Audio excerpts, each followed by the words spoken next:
Hello, everybody, and welcome to the World Touring Masters 4th season here, presented by Touring Pro Series. I am Keith Barrick, joined by Liam Jenkins. How are you today, Liam? Yeah, good afternoon, everybody. Always a pleasure to be here. Start of a new season, of course, and with a field of close to 40 drivers and around one of the most legendary circuits in the world, you can never quite tell who's going to run away with this one.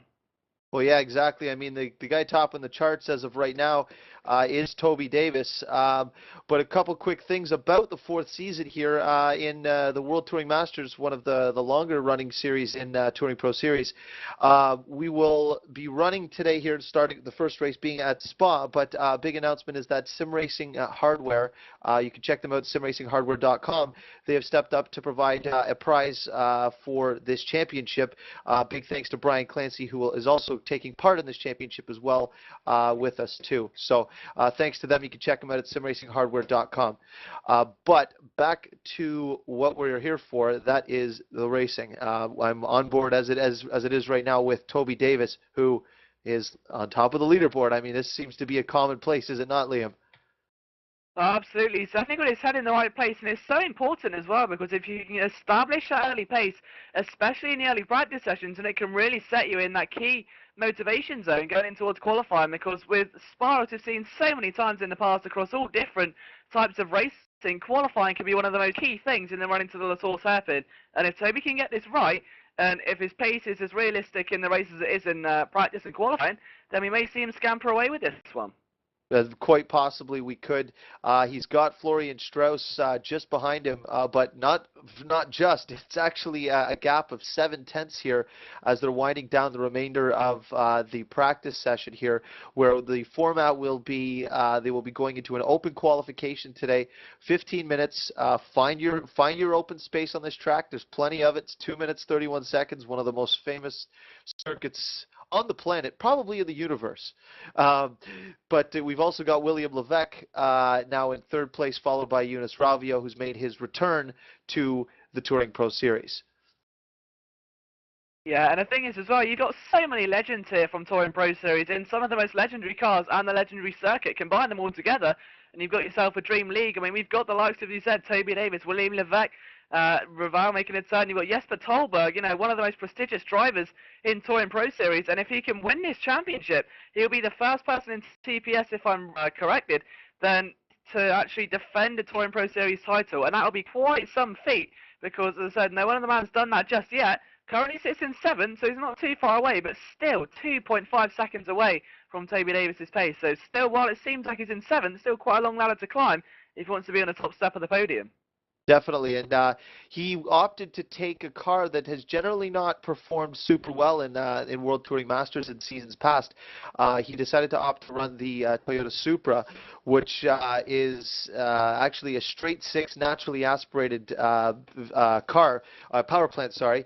And as far as I remember, I believe the best finish for a Supra was 6th. I'm not 100% sure, but anybody who's interested to see the previous seasons of World Touring Masters can check out our GP costs points distribution system on our website at results.touringproseries.com. You can actually click on all past seasons from season 1 through 4, see who's won what races, what cars have done what. I'm actually on there at the moment looking at this particular track, seeing the fastest laps in previous seasons at this track, and the fastest lap ever recorded here was by Toby Davis. At a 2-minute 31.490. He has trumped that by a second in the exact same car this season. So I think he's on steroids. What do you think? Well, it's definitely possible. Sim racer steroids seem to be quite popular recently with a lot of these aliens beginning to form all over the place. And it's great to see because, I mean, as you said, we've got the giants here like Jesper, like William, and both have done fantastically well in the history of Touring Pro Series. But now with the series evolving all the time, all the different divisions becoming more competitive, it requires the drivers, with the field being around 40 per series, to try and get as much practice in as possible as opposed to maybe doing a couple hours here and there. It will be work, practice, practice, or what have you, and just focus everything around getting this one race right because all you've got to do is look at the times and how close they are, and it's going to be really interesting as well. Of course, there is a cut-off point of 105% rule during qualifying, and some of these guys who've come into this WTM for the first time may have a bit of a shock as to how competitive it truly is. Definitely, and what I'm going to actually do, Liam, is I'm actually just going to quickly run through a few of these drivers and give a little bit of a back history to them because Toby Davis, Florian Strauss, William Levesque are all current drivers in Touring Pro Series. People are familiar with them if they have been following along with Touring Pro Series for any of our events or any of our leagues. But the likes of Eunice Ravio, who has competed in I believe three events in past history with us in World Touring Masters. He has made his return. I believe he's looking to make his name known here because he's showing pace with these guys, and it's great to see him back here racing with us. But you've got the likes of Tommy Ohala, who is of commonplace in Touring Pro Series, runs a lot of pretty well all of our leagues, and he'll be very happy to be up in the 5th position, running close with these guys, especially being ahead of the likes of Talberg and Chris Butcher. But a little further back, you've got Ivo Simons, one of the staff members here at Touring Pro Series. Anders Nilsson making a big return, and if you aren't familiar with Anders Nilsson from seasons past, we put him in labeled him raw steel and sex appeal for running the Holden in seasons past. And for anyone who has seen any of these races in the past, they will actually be pretty excited to see him back in this championship. The next name that pops up is we have Jay Adji, who is I believe has run every single season of World Touring Masters, a very commonplace here in Touring Pro Series. New driver Raul Pereira is, I believe, making his first appearance here in Touring Pro Series. So a lot of new names, a lot of familiar names, but we've got a big field today, and we're going to see some great racing, Liam. Yeah, absolutely. Just been informed as well that Jesper Talberg in the actual live races has done a 30.6. So Toby, may have his work cut out for him if Jesper can begin to bring this all round together. As you said, the Supra hasn't had a fantastic record here. Achieving a career best has not been too brilliant. But now just look at the times as well there. You see Chris Butcher gets himself the only man other than Toby at the moment to break into the 2-minute 30s with a 2-minute 30.995. So the field's slowly beginning to close in, and with 3 minutes of practice left, are the likes of Butcher, Levesque, Tolberg, Ohala, are these guys beginning to sense a little bit of urgency? Are they going to try and switch to that other level and maybe give Toby Davis a run for pole position? As you said, it's a 15-minute open session. It's not down to one lap. The pressure is somewhat alleviated, and it gives the drivers a bit of freedom to just get themselves into a groove that they know they're going to prove very well on. Definitely, and the one thing I do know of Jesper Talberg, and I know him very well just from my past that I have with him, he likes to practice with fuel in. He doesn't like to show his cards, and you can see if Butcher to pick his pace up to get down into the 30s, he may be doing the same thing as well. And Talberg may not open his hand here. He may wait until qualifying to show what he's got for pace, because you can never count the Iceman out. He is he proves himself time and time again over different sims, different cars. He's just that good.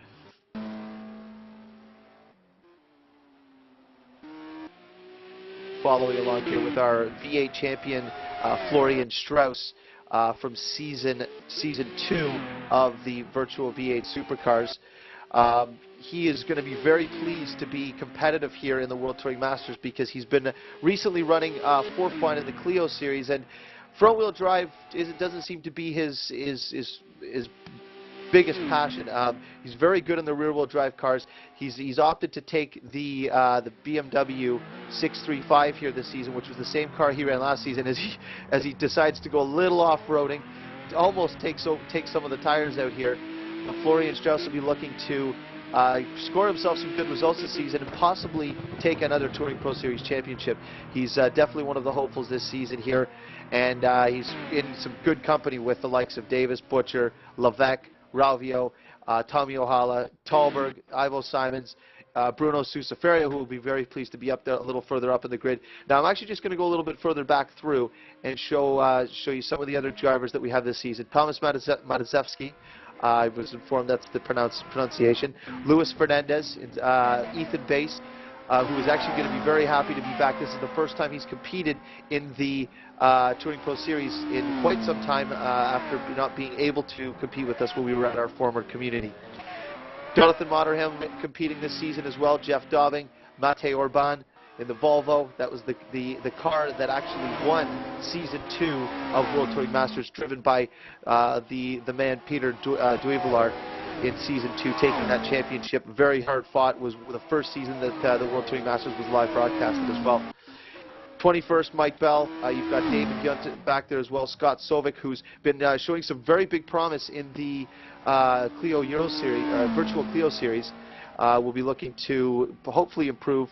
Big change from the Clios to these cars, though. Adam Vaughn is now making his return as well. He was the Virtual Clio Series champion from Season 1. It's his first race since, I believe, in the World Touring Masters when he got into an incident with Ole Marius Mirvold. And I believe he was taken off for a little bit, but glad to see him back. Yeah, great to see. And I think the thing is as well is that, as you mentioned before, the transition between the Clios and the cars in WTM can be so hard for some of these less experienced drivers. The guys like, Levesque and Tolberg, they're going to adapt very easily because that's why they're the best at what they do, because they can adapt to any situation at any given time. Just look, drive this car tonight, no practice. They'd still be, in the midfield. But the guys going from rear-wheel drive to front-wheel drives and vice versa, after practicing really hard for one kind of format, can really begin to throw you. And it's going to really separate the men from the boys, I think, because you will see a lot of guys who haven't done too much practice, maybe, or from others, really begin to maybe step a little bit or not perform as well as they would have liked.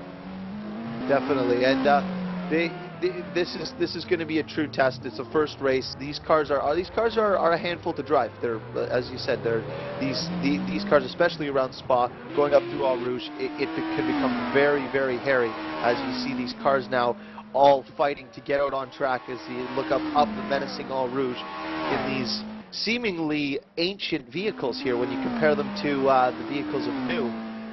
Old technology, but still some incredible machines to be racing around this famed circuit. Yeah, absolutely. It's great to see as well, and that's one of the aspects why the sim racing community shines so well, because you're not really going to see this anywhere else except here in TPS, and this variety of cars you've got as well.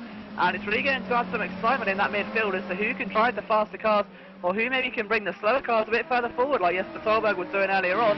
As Toby Davis said, just see him navigating his way through traffic. And again, while traffic may be a bit of a problem, 40 cars around Spa never sounds too inviting in terms of traffic, but a 15-minute session to try and get a decent out time for the guys like Davis and the guys in front of the field shouldn't be a problem. But I prefer these sessions personally because it does give you a bit of a chance to just try and alleviate the pressure, get yourself out there, get yourself into a groove where you know you're going to perform and get your best time, because it's just basically like a 15-minute practice session but with other cars on the track, and the sooner they adapt to that the better. It's almost like a mix of racing and qualifying put together, and I think it's a great thing for the guys maybe a bit further down to try and lap it, because they're not put under really heavy pressure with traffic. They've got one chance to do an amazing lap time and get inside 105%.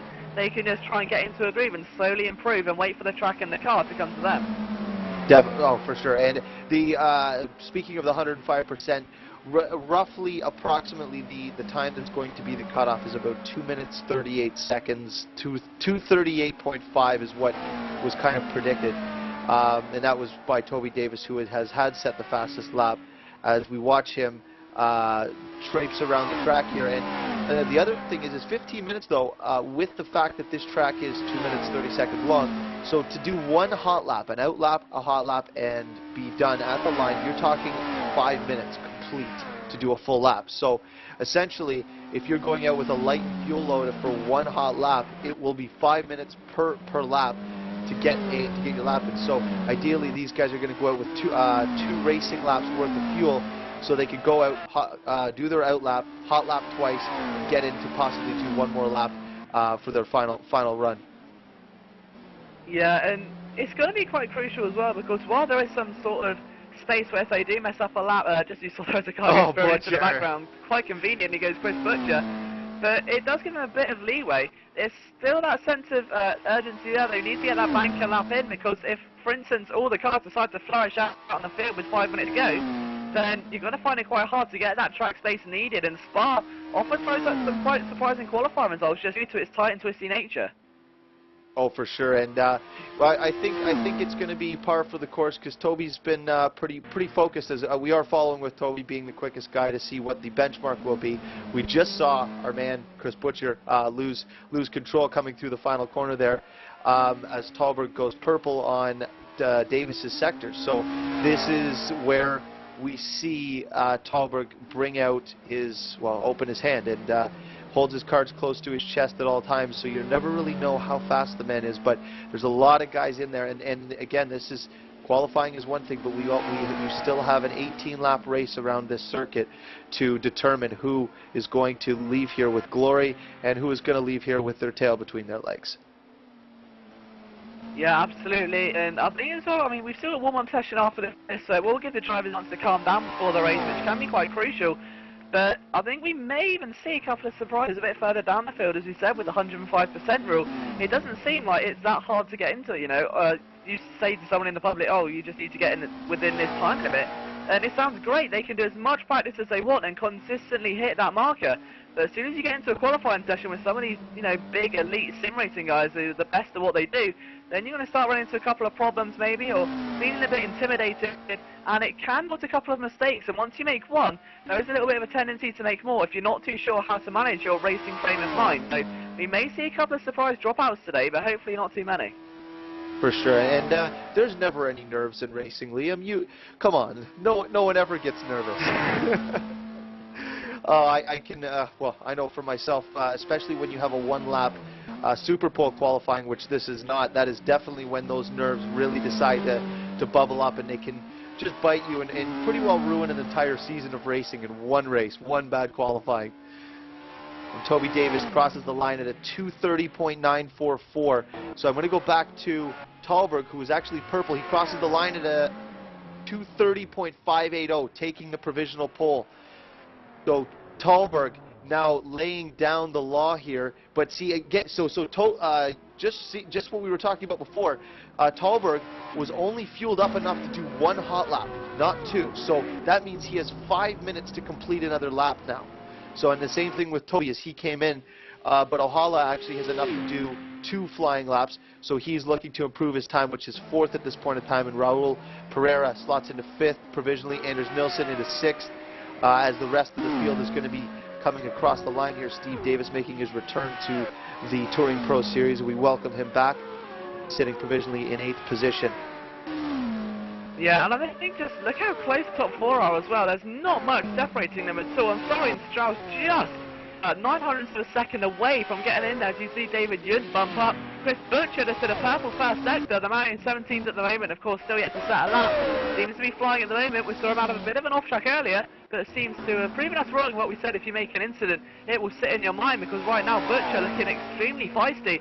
And maybe I was right, these guys seem to be getting a lot more closer to Toby, especially in the qualifying session. And just look how hard he's pushing it. It almost looks like he's slightly drifting the car as he goes in towards Cleon now. And it's just really going to be interesting to see if Butcher can maybe line his car up on the front row, maybe top Toby Davis, because he has been the favourite all weekend so far. So maybe we could see a surprise in the books, because once again, I think he's going to go purple here as well. He looks clean. He's getting some racing room. Coming around here, just touching a little bit of curve, keeping the car nice and stable around there, and he's going to be, I believe he's still going to be purple, but you never know. We don't know until that split comes up. He's purple as of right now. Not set a lap as he spun out on his first attempt at a hot lap. Dave Butcher looking to dethrone his THR teammate Jesper Thalberg, and also bump back Toby Davis down a little bit, who Toby Davis will be, he's lost a fair bit of time, lost about almost 3/10 total in that sector. But Toby Davis, for those who don't know, was basically the championship winner last season until he decided, well, he had a little incident, let's call it, at the Bathurst race, the season finale, which essentially handed Jesper Thalberg the championship. If you haven't seen that or know about that, you can actually check it out at our YouTube page under Showdown at the Mountain, put together by Danny Asby, our media guy. Yeah, and he's definitely going to want to pick up where he left off, because he did so well that season, Toby, and it was just an unfortunate chain of events, which of course led to Jesper Thalberg's rise to fame, if you will, as Chris Butcher goes up to P4, so still just a 31-1, and look how many guys are almost touching that 30 barrier. Only 2 guys to break it at the moment, and Jesper Thalberg is really taking the fight to Toby Davis now, though, as you said, he was only fueled for one lap, so he's going to be sitting in the pits, maybe quite nervous, because of course the other guys behind him will be able to do other laps. But Toby for sure is going to want to try and carry on where he left off and get those early wins in, because the last thing you want to do is it to come to like a kind of horse racing showdown where it's all on the line. You want to be able to at least have a bit of leeway where you can finish just outside the top 5 or take a bit of a breather and just drive a consistent race. And I think that was a big factor last year, so hopefully we see more of the same this year, but Toby will be open to quite the opposite, I should imagine. Yeah, it's Toby seems to have settled down a little bit. He was very settled all last season, but he's got something to prove. He's one of the most decorated drivers in Touring Pro Series without winning a championship, which is hard to believe when you can see his pace out here on track. But following with Ralvio, he's one that, well, he could be a surprise factor here in this top 5 for qualifying here. We'll follow along with him and see where he's going to slot in for his first hot lap. Yeah, absolutely. Let's see what he can do there. Of course, it's great to see him back in TPS, as we've said, so see how quickly he can adapt to the scenario. Of course, I guess a lot of things would have changed since he's been gone, but once he's come back, I'm sure firmly slot himself back in to that kind of top 5 scenario and maybe be a factor for race win. Let's see what he does. He gets a cheeky bit of a slipstream there almost. Will this affect his time? He goes 5th, so back in the top 5 at 31.264, and that's 2/10 quicker than Ross McGregor in 6th, so a great time there by Rivio. Let's see if he can maybe improve it. He's still got 5 minutes left, but I don't think he's given up, so unfortunately I think that was his main hot lap, so I don't think he's going to have a chance to get another one in. You can see William Levesque hasn't set a time yet. That's a very interesting scenario. He'll still have time to maybe do 1 or 2 laps depending on the fuel load of the car. He's going to go around the line now to start his 5 laps into the full hairpin there. Let's see what William Levesque can do. Of course, another Touring Pro Series legend. It turned into La Source and still looking very clean, and it's great to see as well, Keith, the different driving styles that all the drivers have. Some will really wrestle and throw the car around the corners, while others maybe take a bit more conservative approach and focus on just hitting every apex cleanly and consistently, and it's great to see the kind of comparison in the times between them as well. For sure, and one guy that has always altered his driving style is Toby Davis. We do continue to keep talking about him, but he's if you look back through history, especially him and Chris Butcher, their driving style being very, very aggressive, hard on the wheel, and very exciting to watch, but very hard on the tires. They've slowly matured a little bit, and they've changed the way they're driving. Levesque has a more smooth, very calculated driving style, very similar to Thalberg. Ralvio is the same as well too, from what we're seeing here today so far. But I mean, big surprises as Levesque is going to finish this lap out here. But if you look in down the bottom there, Tommy Ohala, Raul Pereira, that's his first qualifying time here in World Touring Masters. He's in 8th position. He will be extremely pleased with that. Ivo Simons in 9th, Matitsevsky in 10th. Alberto Aznaghi, we didn't actually get to mention him because they joined fairly late in practice, but the Aznaghi brothers are back for another season of World Touring Masters. Yeah, and just a quick update as well, Toby Davis has actually improved his time there to a 2 minutes 30.788, and while it's a great improvement for him, and he's taken 2/10 off the time before, he's still nearly 3/10 behind Jesper Tolberg, so that just shows the feet and the raw pace that Jesper had, and just how the big risks in qualifying can pay off. As you said, it looked like he was fueled for 1 lap. He hasn't left the track since, which firmly suggests that. And doing that kind of strategy, knowing the amount of cars that are competitive and likely to hit that 130 barrier, or 230 barrier, beg your pardon, is very risky, because if you do mess up on that lap, you're going to have a very hard time trying to push your way to the field. But Jesper seems to have nailed it, which once again, this series wise, probably the most decorated driver in TPS. For sure. And the one thing that we have to consider too is this season, slight change. There is no point, according to the point structure, there is no points for a pole position. So these guys are going to be fighting for their points for this championship on track. Drivers must complete 75% of the race distance to score their points. So every race counts in this championship. Levesque is crossing the line into 5th, bumps Ralvio. We'll be pleased with that. He's up there with his THR teammates in the top 5. And who else do we have on track? Let's see. We've got a couple guys are trying to get out on track, but you've got to get out, because as long as you start your hot lap before the zeros hit the clock hits 0, your time will be counted. So these guys are all out there fighting for position, trying to get themselves to get their final last lap and hopefully try to breach that top 10 or top 5, just make up just a little bit more, as Anders Nilsson just ups his time and he slots into the 14th spot. Yeah, so 2 minutes left then, but the question is, who's got enough fuel in the tank, because they may be getting a bit nervous now for Jesper Tolberg, because depending on who else is on the track, his pole position may be in a little bit of jeopardy. You've got a lot of guys just outside the top 10 trying to break in. Levesque is out, Butcher is out, as you can see. Florian Strauss is out in third, and it's going to be very interesting between those two who can come out on top. Toby's also on a lap, so Toby will get, I think he may even get a second lap in. But even so, he's got one more chance to try and snatch a last second pole position and really shake things up here at Spa. We said it can throw some very interesting qualifying results. The question is it going to live up to that hype today, as Davis has one more shot to try and snatch pole position from Jesper Tolberg? He's gone purple. 6 hundredths of a second quicker. Sorry to interrupt you, that's a great boost there for Toby. Through the first sector, he's only 6 hundredths of a second quicker, which seems like nothing, but in terms of a qualifying time, that can mean the difference between first and up to third position in time. So Toby just needs to keep on pushing, taking a ride on board with him now as he just swings in. And he's looking very tidy, and it's what he needs to do and continue throughout the rest of the lap if he wants to try and get this pole position, because we saw here, of course, Chris Butcher's purple through here hit a bit of traffic as he headed in towards Puon, and it did actually hurt his tire, and he went 2 tenths down. So we'll have to see what Toby Davis can do then as he comes in towards Puon. Over the apex he goes, and it's still looking very clean. No fight back of the car as well. It's great to see him have that balance of breath in the car, so getting those clean sector times in as well, and it's just great in terms of viewing expectations. It really does spice up the kind of viewing aspect of it. So over the curb he goes then, through the chicane, and then of course going in towards the final part of the circuit, where most of the overtaking, or the slipstreaming at least, will be kind of taking place going towards the bus stop chicane at the end.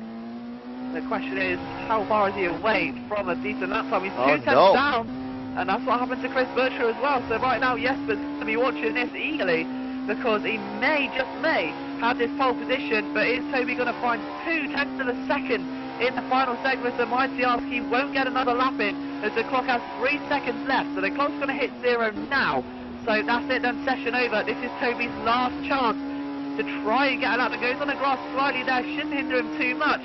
15 seconds left, we're expected to see the time. Into the chicane he goes. Careful not to hit the anti-gut strips. You can almost see him on 2 wheels there, losing the back end slightly as a consequence.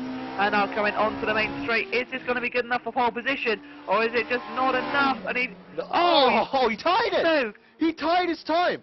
That is a dead heat tie. So, you gotta be kidding. No way. That's to the exact thousandth of a second. No, this is, I believe this is a first for a pole position. So the time difference between Tolberg and Davis after a 2-minute 30-second lap is 0.000x difference.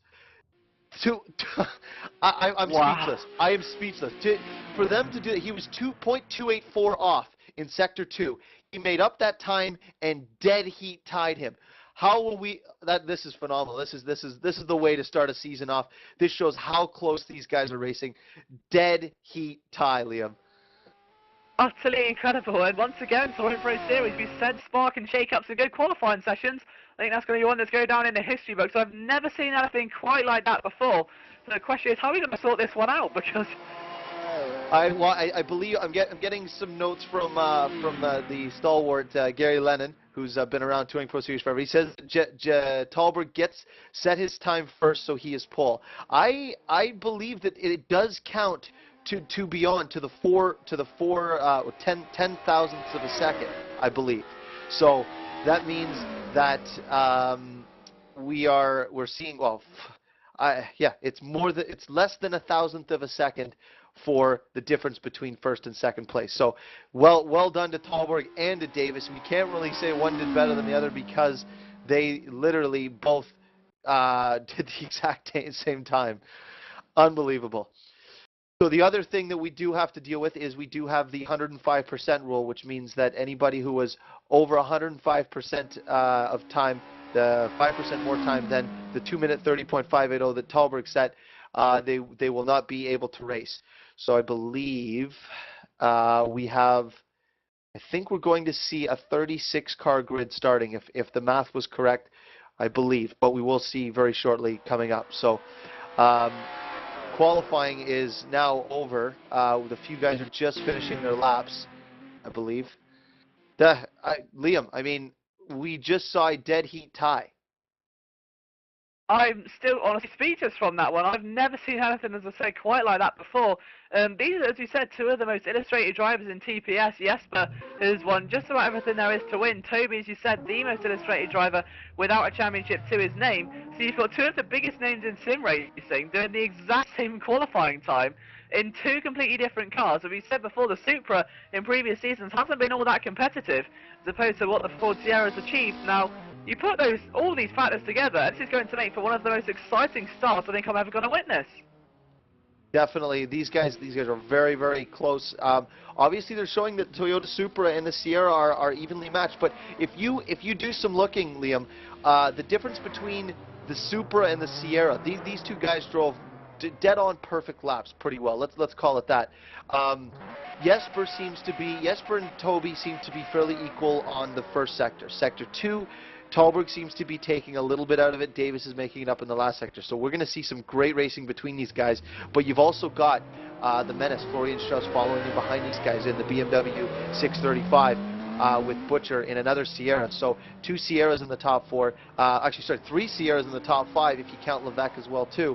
A nice variety of cars, as we can now see that the two most popular cars, from what Ryan was telling me earlier, is the BMW 635 was the most popular, followed by the Sierra, and it does show when you look at the top 10 here. So maybe if you want to just call down, I'll run through the list here. You can give a call to the drivers as we go through the grid. Yeah, absolutely. So somehow by a very skin of a margin, I think the most important thing there quickly that, as you said, there has been a change, so no points of pole position. If there were points of pole position, I'm sure that would have made this qualifying session 10 times more exciting than it already was. So Jesper Tolberg and Toby Davis, literally neck and neck, nothing between them, go first and second respectively. Then Florian Strauss is in third position in front of Red Bull 2012 Grid Stats winner Chris Butcher in P4. William Levesque sits in P5 in his Ford Sierra. He's followed by returning Rivio in P6. Ross McGregor makes an impressive 7th position in front of Tommy O'Hala in P8. 9th place is Raul Piera, and 10th place, I've completely lost it now, sorry, Ivan Simons there. P11 is Bruno Salazar, so great result for Bruno to get himself up in the mix. Metzeski is P12, Angzai in 13th place, followed by Matej Orban. And of course, just looking down the field, Anders Nilsson makes the top 15, and just in front of Louis Fernandez. Eric Tveit just behind him, and then Steve Davis in 18th. He's closely followed, however, by David Yunt and Jay Adji, who rounds out the top 20. And in P21 is Jonathan Motteram, in front Jeff Dobbing in 22nd. Jonathan Ockerclain's down in 23rd, so maybe expected a bit more of him. So great to see also Ethan Bates, as you said, back racing again. He sits in 24th in the Toyota Supra. Adam Vaughan lines up in 25th position in front of Tristan Clark. And then just behind them, you've got Bortoneko and Angja in P28. Mike Bell sits in P29 in front of Carlo in P30. Brian Clancy sits in P31 in the Commodore. He sits just in front of Scott Sovic again, and maybe he wouldn't qualify higher there for Scott, so we'll have to see how he pushes his way through the field. Matt Richards sits in 33rd position in front of Ollie Maris Maravold, and of course 35th is Andy Bernard, and 36th Tony Matthews, and rounding out the field is Kevin Enderman. So still a very strong field, 37 drivers around Spa in 4 minutes time, and of course at 18 laps it's not going to be the easiest of tasks, but one thing for certain is that this one is going to go down in the history books, and that's for sure. Oh, absolutely. This is seeing two people tie at the top is excellent. But if you look through, if you do look through and you look at the times, the field kind of tightens up a little bit. From I was noticing as you were reading down, you go from 12th back to 20th is a second. So you got 8 guys within a very small window of time. And a lot of these guys will pick up pace in the middle of the field. When you get out there racing with people, you start to see things that you might have been missing on your own.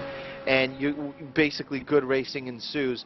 And especially around Spa, it's a great wide circuit, lots of places to maneuver. So I think we're going to be seeing ourselves a great race here today. I think it's going to be good all the way through the field. We're going to try to catch as many of the battles as we can. But unfortunately, with the cutout time, we did lose Dave Simmons, Ivan Stanchev, Matt Emmons, and David Carter.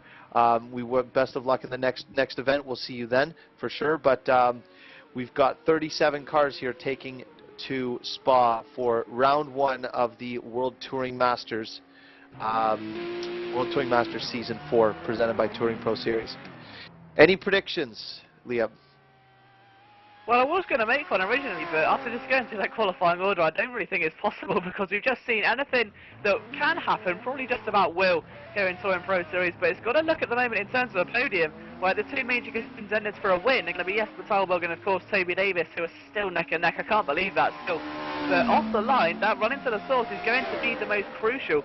And I think that maybe Toby's going to try and sniff a move going into that, because if you can get that done, the next realistic kind of passing point is getting a slipstream down the Camel Straight, and of course that's around 20-30 seconds away, so you need to try and get that run into turn 1 sorted as soon as possible. So if he's going to make a move and hopefully regain the lead of the race and make this a lot more interesting and a galactic battle for the lead, then the source is going to be the place to do it. Absolutely. These guys, well, the racing here, if you have a chance, if you're watching, just waiting for this race to start, you can actually check us out at youtube.com/TouringProSeries, and you can actually go back and look at the seasons past, the highlight videos and everything, and see some of the action that's happened. All of the events that we've put on, broadcasted, highlight videos, anything to do Touring Pro Series is posted up there. So if you haven't already subscribed or you haven't found us there, make sure you get there. And also, we'll give a plug to Liam and his Green Flag podcast. Liam, when can we expect another edition? The new edition will be this week at some point, probably Friday or Saturday.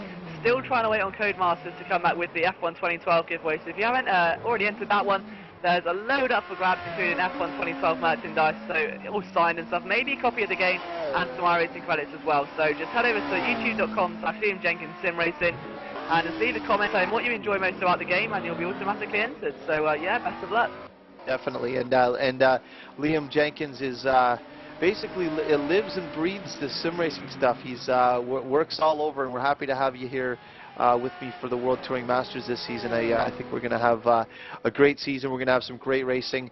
So we're going to have some good calls, I think, because we've seen some pretty exciting stuff thus far in this championship in seasons past. So warm-up is now coming to a close. The drivers will now be doing a formation lap rather than just taking to the green light. As long as all the drivers have followed up with the rules and regulations, knowing that this is going to happen, we should see no issues. They're going to do a quick warm-up lap, take their positions, and they will be taking off from a standing start. So as we leave warm-up now, you can see the logos in the top corners there. Sim Racing Hardware has provided a surprise for this season, and we thank them very much. Brian Clancy, who is taking part in this championship, he qualified, I believe, in...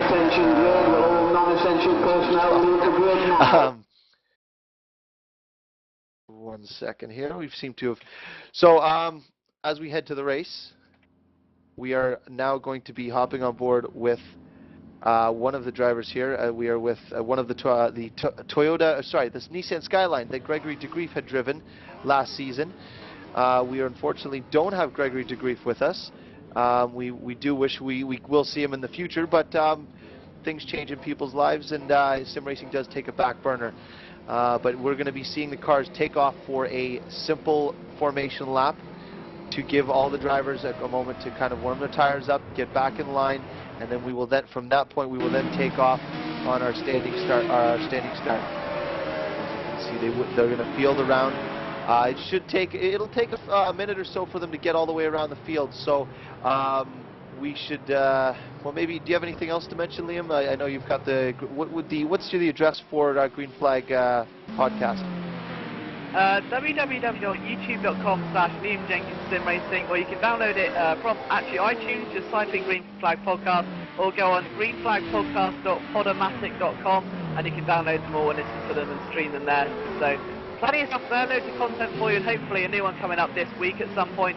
And it will definitely be a review of the World Touring Masters race, and if qualifying's anything to go by, it's going to be quite a lengthy review. So another factor as well that we may have overlooked here is, of course, you've got Florian Strauss starting in P3.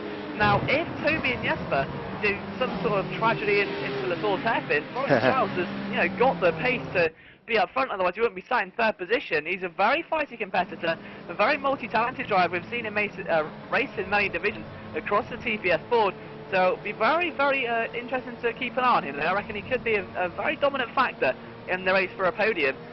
Toby also been known for his very good starts across all divisions as well. Just look back to the Clios and all the previous seasons he's done. So the question is, though, who's going to get better off the line between Jesper and Toby? It's literally got to be who's got the better reactions. Of course, it's still a standing start. And you can see Jesper's kind of distancing himself from Toby at the moment and the rest of the field. But hopefully, well, if he's sensible, try and bunch the pack back up, because whilst these guys are starting at the front of the field, that does mean that their tyres and brakes will cool down a lot quicker, and they will actually start on a bit colder brakes compared to the cars at the back of the field. So they may need to bunch the pack up as much as possible as they get into that final complex and sit on the grid for as short a time as possible. But the question is, who's got the more lightning reactions out of these two, and who's been taking the sim racing steroids, as we call them? Yeah, exactly.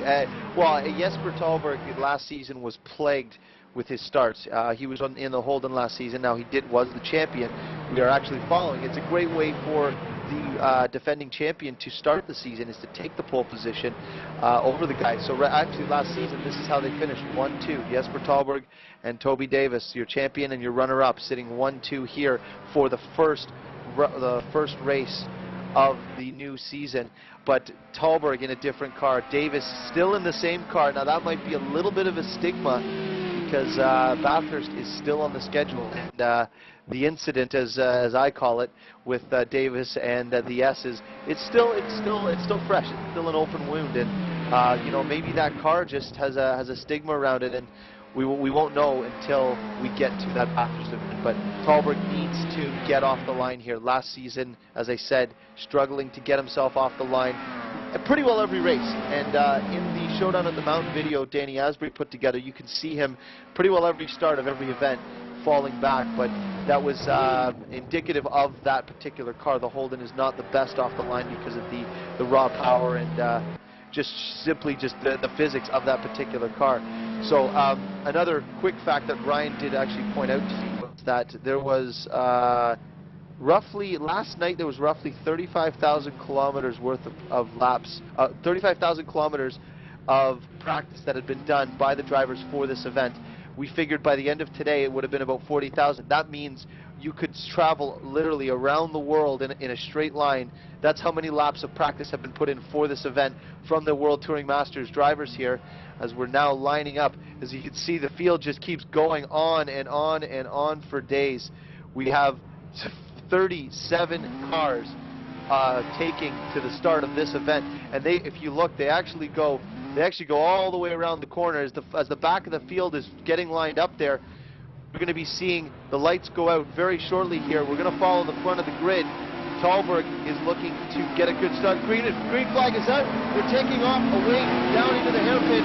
Davis is around the outside, looking to make a move on Tolberg early. It looks like he's got the line. He's going to give him some room. Tries to cross over, and he does it. Beautiful crossover by Davis, and Butcher takes advantage of it too. Tolberg slides into second spot as Butcher is all over the back of him. And in the background, you can see these cars, a massive field of cars heading into Eau Rouge. Yeah, absolutely great start by Toby. Exactly what you were talking about a bit earlier on, Keith. He just got exactly the job done which he needed to do in order to save the lead. But look how close Butcher has come right to the back of them. Tolberg to the outside. Butcher looks out. Come on, he's going to try and make a move. They can't go 3 wide to the coupe, surely. That's going to be a bit risky, but this is World Touring Masters. Anything can happen. Who's going to come out leading through there? Toby holds the inside line and somehow holds on to that one, but now it's utterly incredible. Now Butcher goes right up the inside of Jesper Tolberg. Is he going to make it up the inside though? And yes, he does. Great stuff there by Chris Butcher. Great opportunity to manoeuvre. Tolberg reluctant to give it up. Still right on the tailgate of him. But wow, great stuff there. The top speed at the moment, very clean, very fair, and somehow no contact despite the absolutely brilliant manoeuvres. Yeah, I mean, Butcher taking advantage of Tolberg trying to take over his spot again, but Davis very quick on the start. This is the thing. Davis is a master at starting, and we saw it all last season for Davis and Butcher getting off the line in these Cosworths. These two guys know this car inside and out. They've been driving the same car season in, season out, and Tolberg has been trying different cars. And Tolberg looks down the inside. No, not going to do it. Butcher's not going to give him any room as Butcher slides that Cosworth around. These guys are going to battle tooth and fist, but this is only lap 1 of 18, so we've got a long way to go. As Tommy Ohala has actually made a great start. He's made up 4 positions on the start here, and William Levac is in 5th, just kind of holding his position.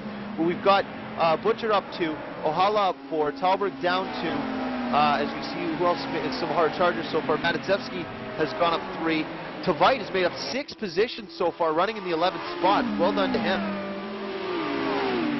Yeah, an amazing first lap so far, and still those top 4 all kind of sitting very comfortably together. These guys aren't going to be separated by anything. Anytime soon, I think you can see him Harlow bringing the cavalry with him. He's got Levesque and of course Florence Strauss, and maybe even Ross there as well, very close company.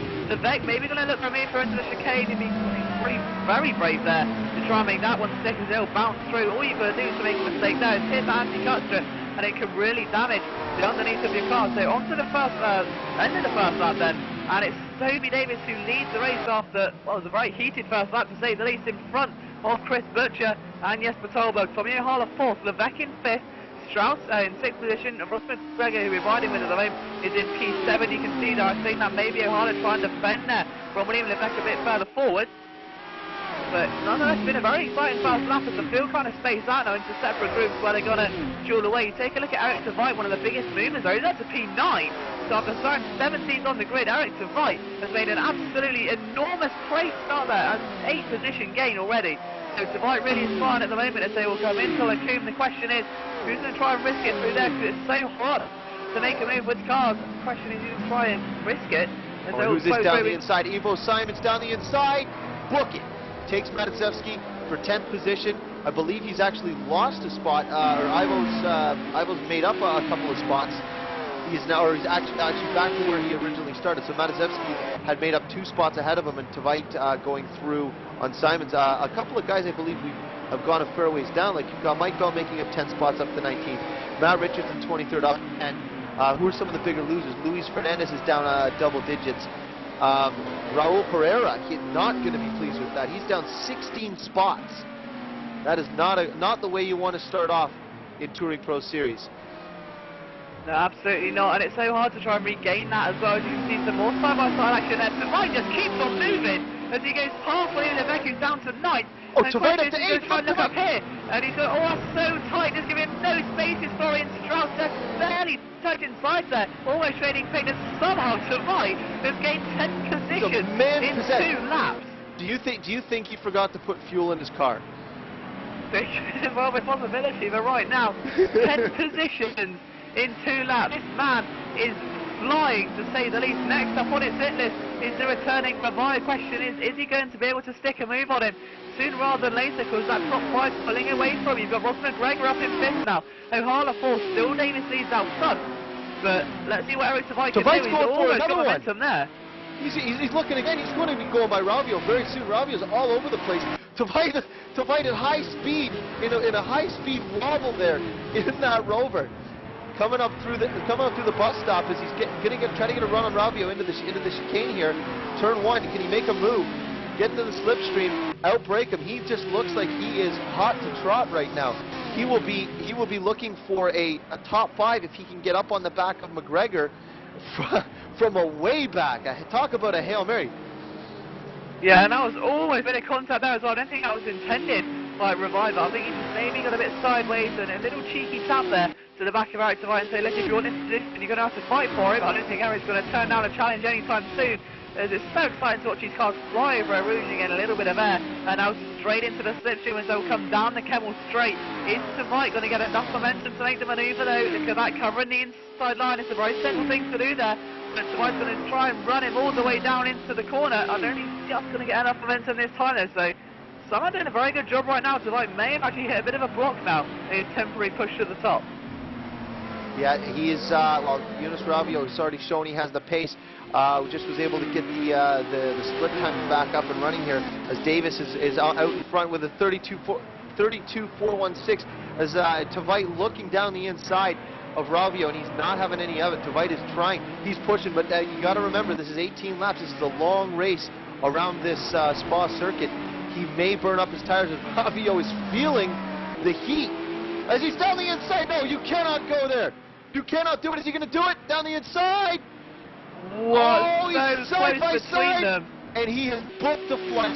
He is through. Tveit has made another position. How many is that now? 11 spots for Eric Tveit, from 17th to 6th in 3 laps. Ravio trying to fight back. Not going to happen. Strauss is just in behind Ravio. and these guys are running tooth and nail. And as you can see on the looking at the back of Tveit, he's actually starting the gap. He's saying, I'm moving forward. Ross McGregor, look out. And one man who may be looking out actually could be Sonny Harlow. As you can see, Jesper Tarberg has already dropped 2.7 seconds away from Toby Davis already. The man who got pole position is now down to third. Chris Butcher's 1.7 away, Jesper's 2.7. He's in a bit of a comfort zone at the moment, but for how long if Tveit keeps on pushing? While he's 9 seconds away, this man just keeps on pushing his way through the field. While I said earlier this could be one of the most exciting races in TPS history, I was going to take that back. This could be one of the most exciting races in the entire sim racing history, because this has been one of the most entertaining 3 laps of racing I've ever witnessed right now. As you can see, the rest of the field right through. Tveit's not pulling away from Strauss too much, though, as Revival's another position there. Here comes Strauss then, as you can see. He's going to try for a move. Jesper Tarberg is still the fastest lap and responding to the criticism. You can see a rear end view there. And Florian Strauss round the outside of Lassalle. He's surely going to go for the duck and dive, just as Toby did. But he's just not enough room to do it. He's got to be careful there as well, because Rivio is not too far away at all. And he's bringing the cavalry with him, of course, of Ivo Simon and William Levesque. Bruno up there into P11. Bruno Ferrara has done a great job there. But they're all rise at the moment, still and out to Tveit and trying to pull away from that lead. There's jump of cars just behind him.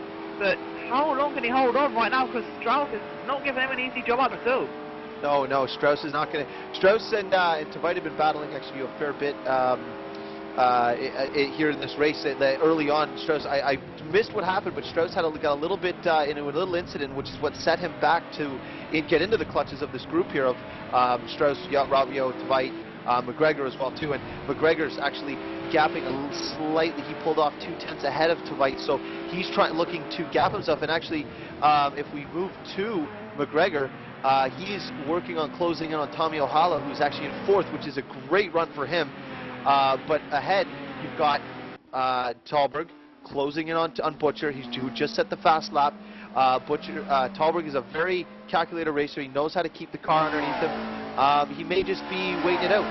14 laps still to go. We got a lot of racing to happen still. The 3 in front here are some of the most skilled sim racers you can find pretty well anywhere on the internet.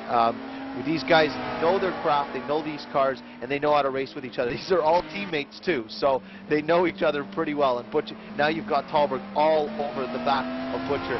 I don't know how long he's going to wait, because he's closing very quickly, and Butcher seems to be making little mistake, as Talberg's got a wicked run, a little bit of the slipstream coming down the last sector of this track here.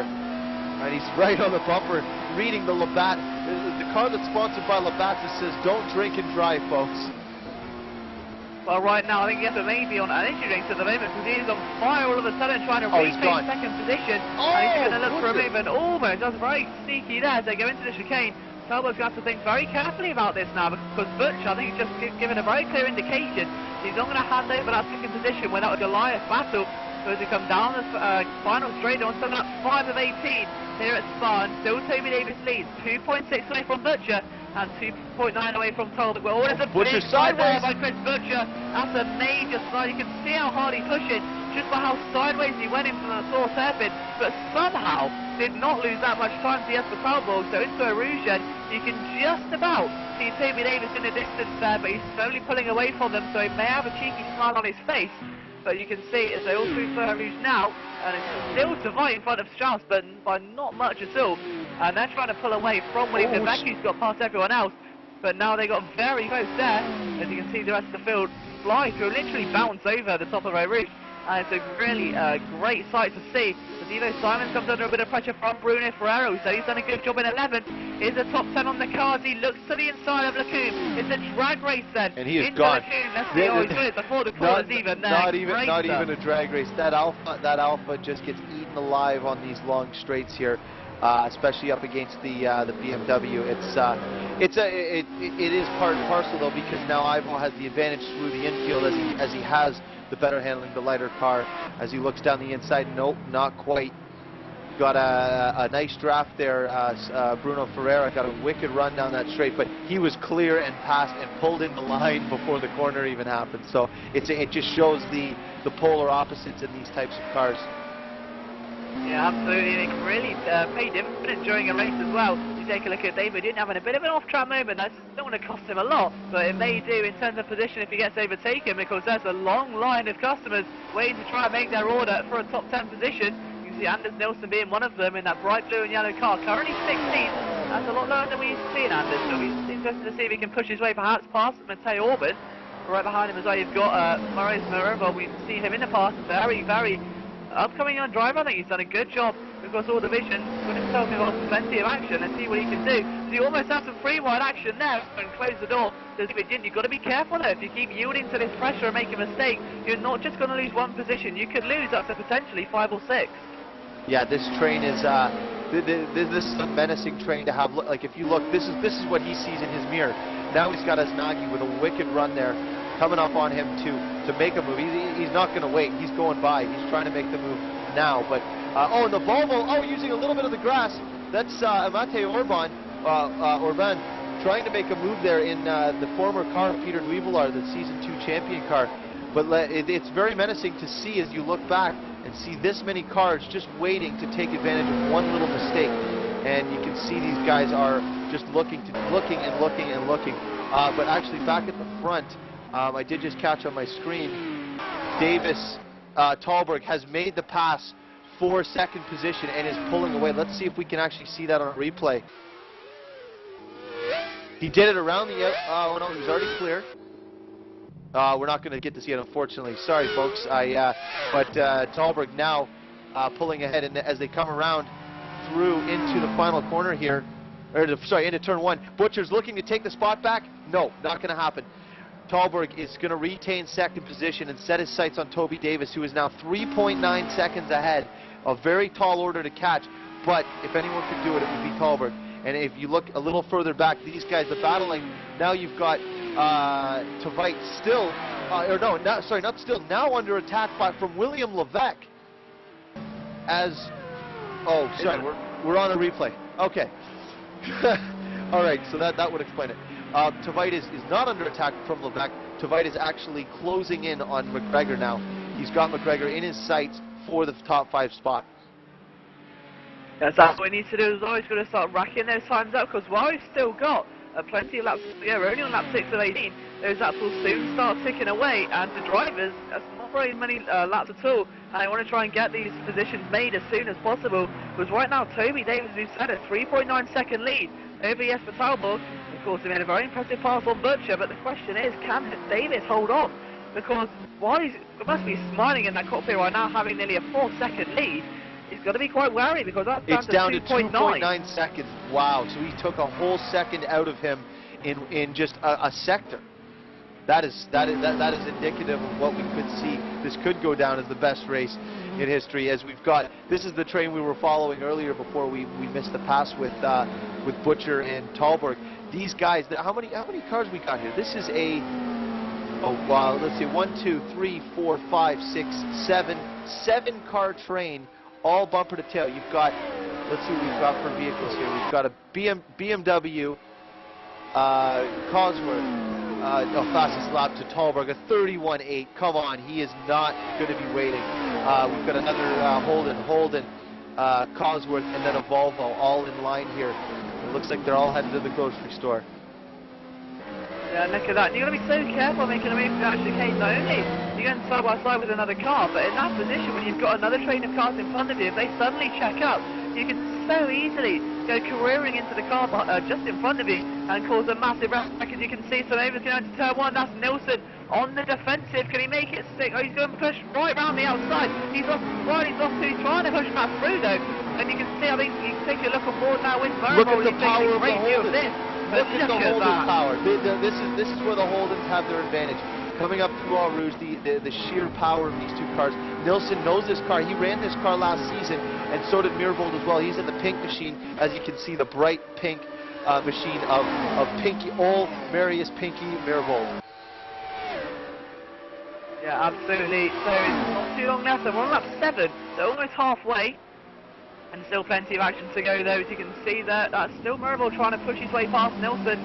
And this really will be one of those battles which will go down in TPS history. These two really will be battling up, because once again it's one of those scenarios where every position is worth something and they need to try and push on as soon as possible, because the chance of a top 10 is slowly slipping away now, and that's very unfortunate. But talking of slipping away, Toby's lead maybe slipping away slightly from him, because that gap now between him and Jesper Talborg down to 2.5 seconds. Yeah, 2.5 seconds slowly will be under 2, and then it will then be starting to get into the ones as Toby Davis can now actually see Talborg menacing in the background, and this is a sight that he's used to. These two guys have battled out a number of 0.6 of a second gone in this lap already. Talborg is a man possessed in a car that has not won in World Touring Masters. He's showing everybody that he can drive pretty well on it. Give him a shopping cart and he can take that thing to the front.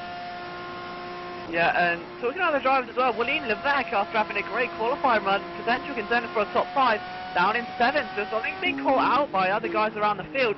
As you see, Ross McGregor, he's had a great race so far, though, hasn't he? The opening stint, he's up into the top 5, and he is slowly catching on Tommy O'Hala. And if Eric Tavares has a little say in this, you could see a three-way battle for 4th position, and that would add to the excitement and the already enticing action we've seen here at Spa, living up to all the expectations and excitement of what to expect from a regular TPS broadcast. But this WTM season already can be uncallable in terms of who's going to win this one. The gap down to 1.8 seconds. That's absolutely staggering from Jesper Talborg. He's just reeling him in now like a fisherman, just pulling in the bait for the day. The question is, will it be a big catch, or is he just going to be going home empty-handed? Well, yeah, definitely. I do believe he's going to get the big catch, but it's still, you have to make the move. You have to get by. Toby Davis does not want to lose another. Does not want to give up points this early in the game. He wants to be commanding going into the midway part of the season. It's points are hard to get. If you have one bad race, you need to bank as many points as you can. So if you do have any type of incident throughout this season, you're not going to be out of contention. I was corrected that Gregory de Grief won with the Supra. So Talborg would not be going for the first win in the Supra. Ryan is going to kill me for not knowing that. Well, I may have to wait till after the broadcast, because I don't think I could call this one single-handedly right now, because there's just so much action going on through the field. And while we've been focusing on the whole Talborg and Davis scenario, 5 seconds back now is Chris Butcher, so that's really hard slipped, and he's kind of in a twilight zone at the moment. He's 5 seconds clear of O'Hala, and of course, well, around 3 or 4 seconds clear of Talborg as well. But the main battle at the moment we're seeing right here is between Tveit McGregor and Tommy O'Hala. Now this is over 4th position, and this is really hotting up as well, so we are almost at the halfway stage, and well, half a lap to go realistically. The question is, which one of these three is going to come out on top? Because the hard charging Eric Tveit has made up 11 positions. Well, 12 positions now, I think. No, it's still 11. Still 11. So, nonetheless, I don't even know. Where's that come from? Wow, that is just utterly incredible. Can he make it stick there? McGregor completely caught off guard. He's got no response. Surely he's already pushed it off. Wow, I'm not sure how he held on to that one. Tveit just really shocked Ross McGregor there and gave him an expectation of, okay, look, this is what you're going to be dealing with, because that came out of nowhere. And this is just a quick replay of it as they come up. Tveit's got the outside. He makes a late turn, gives him lots of room. I think what happened was McGregor caught the curb, came up and just gave him a little hip and shoulder, sent him a little wide. Nothing intentional there, but still clean racing by these guys, as Tveit has now actually made his move by, and he is clear of Tveit. So Tveit has now made up 12 positions in this race so far, as he's looking at taking Tommy O'Hala down in 4th position. So an incredible run if he could. It's kind of the Cinderella story, wouldn't you say? Well, the question is it going to be a fairy tale or a nightmare by the end of it? But right now, definitely looking like it's going to be a fairy tale ending. And is the pole position on the cards as well, because he's not that far away realistically from Chris Butcher. If he really got his game on, he'd catch him. And talking of catching as well, Jesper Talborg 1.1 seconds away, and look at Toby's rearview mirror. He's got to be absolutely hating this view right now, because you've got Jesper Talborg slowly creeping up the back stairs, and it's not going to be too long before these two once again go hammer and tong, but this time it's over a race victory. We saw how close they were in qualifying. I think close is an understatement, because they were separated by nothing. They did the exact same time, and now they can get down to 0.9 seconds here. So has Jesper got better race pace or no? He slipped a bit earlier on, but his second stint looks to be coming alive right now, as that blue and white car of Toby Davis seems to just be slipping closer and closer into the clutches of Jesper Talborg as the hunter becomes the hunted. It is, and if we you have a look back, we can see the menacing view from Toby Davis. This is what he is seeing, and Jesper is making his move slowly but surely as we approach now the halfway mark here in this race. And there's a couple of things people are suggesting maybe he's on mediums, which would mean he'd have the speed now but might drop off. But I don't know, he seems to be getting faster, and Davis seems to be slowing down. Based on the times I'm seeing, Davis is running his last 3 laps, 33.1, 33.0, 33.1. Talberg, 32.4 was his last lap, 32.1, 31.8. So he's actually getting faster now here in the middle part of this race, and you can see he's just able to put the car where he needs to, and that Supra is looking mighty, mighty clean right now. He's looking to make a move as he's coming down. He's got a bit of a slipstream. Can the Supra make the move on the Cosworth for the lead? Talberg on Davis for the lead here. Fastest part of the track. And Toby completely pisses him off as well. Great fending there by Toby Davis. But how long can he hold up Talberg faster? Looks to the inside. He's going to be pushed to the limits of the track there. Great defending by Davis to hold that inside line, but he has to be so careful through that chicane that you don't quit upon those strips, because it can practically end your race. And, well, seeing these two collide will be utterly catastrophic.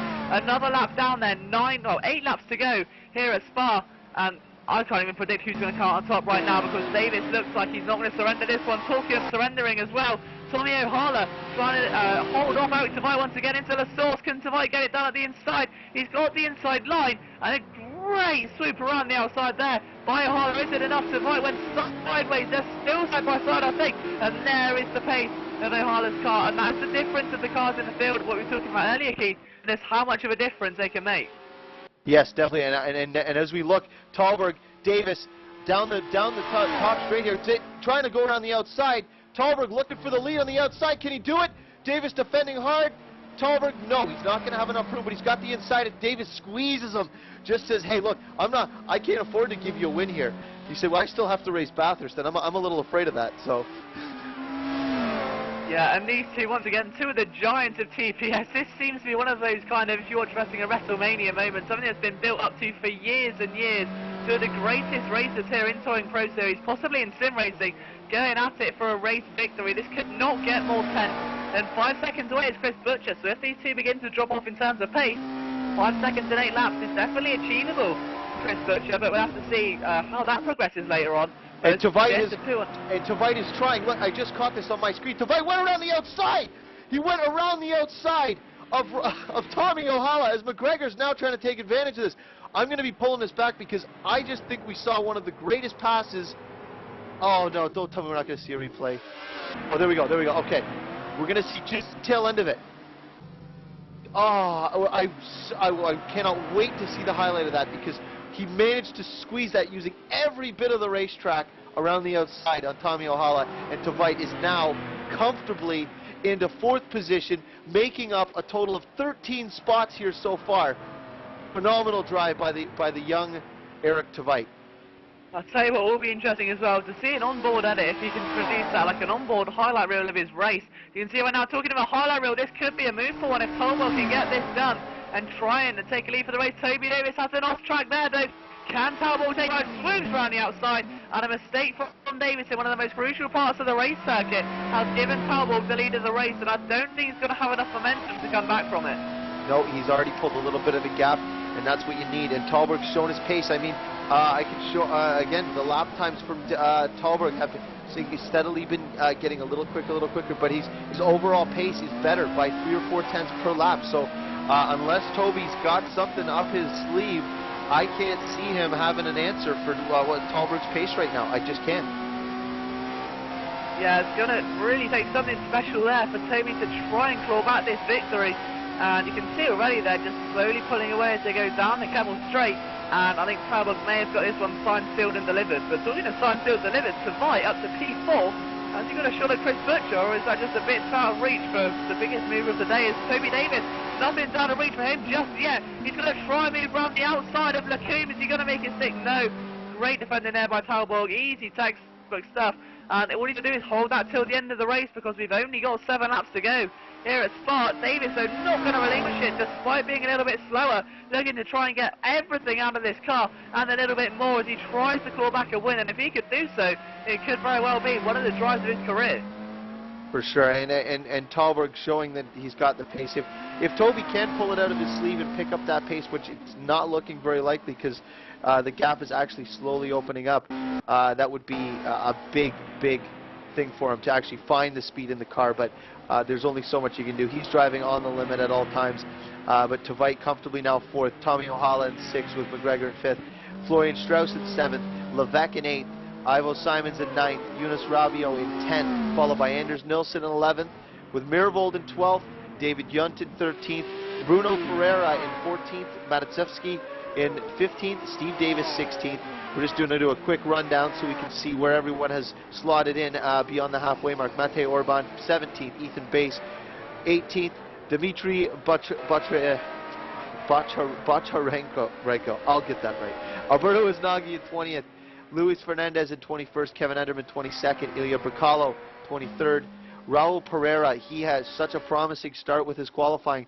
I'm sure he's going to go back to the drawing board and figure out what's needed to keep that pace up when the green flag comes down. Brian Clancy 25th, Tristan Clark 26th. As these guys got a great battle going on. Tristan Clark, Scott Sovic, Jeff Dobbing. We got what's that? Skyline Alfa Romeo, Skyline Mercedes, Skyline Merc, BMW, and Alfa Romeo in the back there. Yeah, and just look at them all snake through as well. Absolutely great to see. You see Jeff Dobbin there coming under real pressure now. He just tries to hold off the back of Scott Sovic, and it's a real shame for Scott. And they're almost pretty wide there. And onto the grass, I think goes Tristan Clark. He's just, it's not Tristan, he gets a great view of what's going on. And I think that may be Chris Butcher into the pits. Chris Butcher has come into the pits. Let's get back to the lead here, because Chris Butcher has pitted from what was essentially 3rd position, as now Eric Tveit is in a top 3 position. Eric Tveit coming through the field, McGregor in 4th, Tveit in 3rd, Davis in 2nd, who's pitted as well. We definitely missed that. I mean, we're sleeping at the switch. We caught a nice battle at the back of the field. Toby Davis has now pitted. Yes, 14 seconds back. This is a strategy that if he can get his times down into the low 32s, Talberg is lapping it. No, it's not going to work. Talberg is too fast. He's lapping at a 32.6 now without having to pit. So the strategy, Tveit is into 2nd. Tveit is into 2nd with it. Now he's gone by Davis. Eric Tveit has taken 2nd spot. Maybe he's short-lived because Davis is on fresh rubber. But this strategy would definitely be backfiring if it was possible that he could catch him, because now Davis is well, he's got to fight back with Tveit.